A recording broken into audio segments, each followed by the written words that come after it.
Okay, so since we're dealing with common fraction under addition, okay, now let's add the two common fraction, okay. Let's say I have 2 over 3 plus 5 over 6. Okay, so how can I add the two fractions?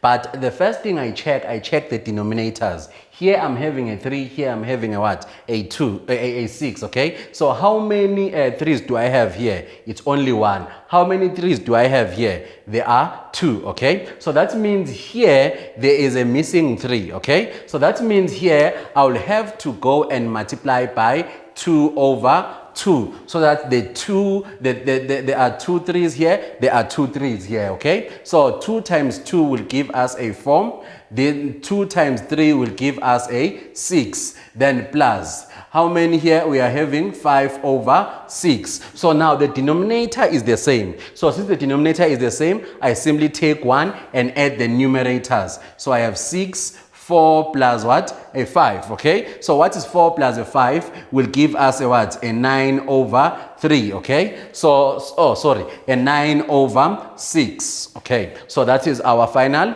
answer.